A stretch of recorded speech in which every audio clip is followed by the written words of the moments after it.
I was a black pill incel loser, basically. I was this chubby kid with a very round face, big old chubby cheeks, no jawline whatsoever, and I believed in everything that all these black pillars on the internet are telling you. That you had to have these hunter eyes, that you had to be born with the right eyelid genetics, all this weird shit that I thought if you didn't have it, you're basically screwed and doomed.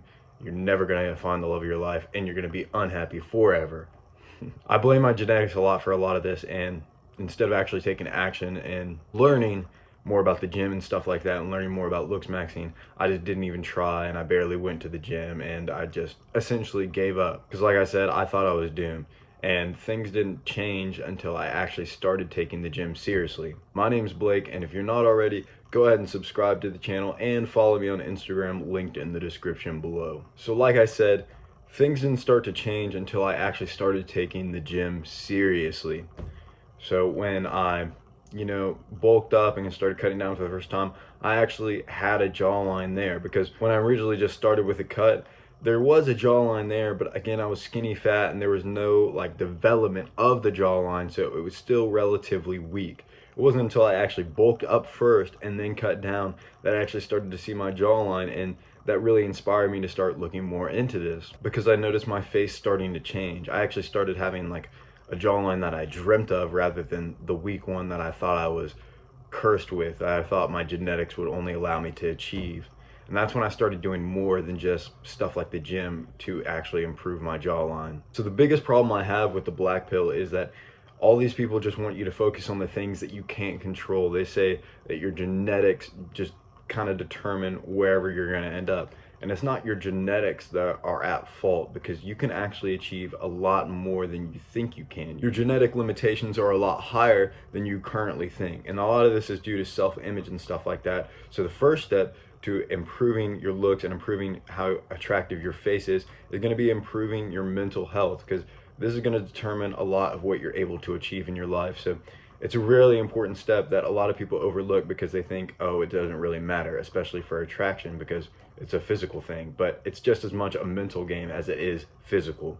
So the first step is you actually need to improve your mental health. And once you do that, then you can start focusing on the things that you actually can control. Because like I said, these black pillars, they want you to focus on the fucking eyelid shape, how fucking far your mouth is from your nose, just weird shit like that. The placement of your fucking earlobes and shit. I don't know. They just focus on weird shit that you can't actually control. But there's a lot of things that you can, because if you focus on the things that you can control, you will become attractive. Like, it's not that hard. Everybody has the capabilities of becoming an attractive person. It doesn't mean that you have to be like a model or something like Brad Pitt. It just means that you have to maximize your looks for whatever your genetics allow. And your genetics allow you a lot more than what you think. Because I know immediately after telling you that, you probably think, oh, well, I've already probably reached my genetic limit, and oh, it's not going to be that much of a difference, blah, blah, blah. That's bullshit, because your genetics are going to be so much further ahead than you think you are. Because like bodybuilding, for instance, back in like, I think they call it the silver era, there were bodybuilders like Steve Reeves and stuff like that, before steroids, who would have physiques that nowadays, if anybody saw on Instagram, they'd be like, steroids, steroids, fake natty, fake natty. So like, they took their genetic limits and fucking maxed them out. And that's a lot more than people think that you'd actually be able to achieve. And it's the same thing nowadays with your physique and your face. You can achieve a lot more and develop a lot more as long as you take the right steps and focus on the things that you actually can control. And one thing that's going to develop your jawline and make your face more attractive immediately is going to be your body fat percentage. Your body fat percentage is crucial. And like I said, this does not mean that you just need to cut down immediately. Go watch my video on why you need to bulk if you haven't. This is telling you that you need to bulk up first and then cut down, because you need to have muscle on your frame. If you did what I did and just immediately start out with cutting, your jawline is going to be relatively weak because there's no development. I guess like maybe like clenching your teeth and stuff from when you're working out and stuff like that, or like training the muscles and stuff in there. There's going to be no development of your jawline, just like there's no development of your body. So your physique's going to be shit and your jawline's still going to be shit. So what you need to do is actually bulk up and build a little bit of muscle on your frame first, because then when you cut down, you're actually going to have more of a jawline development. Your face is going to be like developing outward more, and you're just generally going to look better, more masculine, and more attractive. This is going to be especially true if you combine it with something like mewing. Now, mewing is basically just keeping proper tongue posture. A lot of us, we end up being mouth breathers, especially in the nowadays, just like on our phones like this, on our phones like that all day, and it's just disgusting, horrible posture, and it ends up making us become mouth breathers, just like that, and it's just not good for you. So what you need to do, close your mouth, swallow your spit, or take a sip of water. I'll take a sip with you. Let's do this.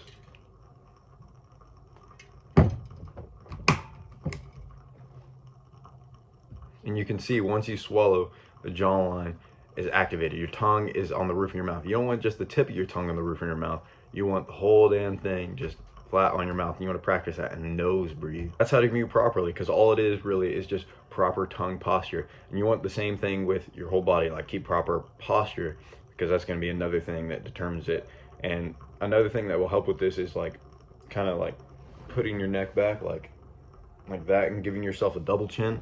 That's going to encourage like proper posture, proper tongue posture, proper mewing, you know. So just give yourself a double chin like that and like hold it. It's like a little bit of a stretch, like it's like a little bit of yoga for your jawline, you know what I mean? Just. And the final tip that I want to give you in this video is going to be chewing harder foods. Now in the modern day, everything's processed, a bunch of sugary, fat ass bullshit that's just going to make you a tub of lard, bro. So what you need to do is stop chewing these soft foods like pizza, ice cream, and cheeseburgers and shit, and start chewing harder foods like steaks, nuts, carrots, and shit like that. Because that stuff is going to train your muscles. It's like literally doing a workout. It's kind of like doing reps for your mouth. Your jaw is developing as you're chewing these harder foods, because it's like a little bit of resistance, like a resistance training in the gym. Your muscles aren't going to grow if you're just doing like all this air stuff. Like if I did curls like this with just the air, my biceps really aren't going to grow. But if I add resistance, add weight, that's when it's actually going to tear the muscle down and build it back up. And it's the same thing with your jawline. That's when it starts developing, is when you're chewing these harder foods. So really, like I said, steaks, nuts, carrots, I'm trying to think of some other shit, but a lot of stuff like that, if you just chew that stuff, that's going to develop your jawline a lot. Now, those are just some of the basic things that I implemented to build my jawline. If you want to learn more about how to build a jawline of the Greek gods themselves, then go ahead and read more about my Looks Maxing course linked in the description below. And remember, be better than you were yesterday.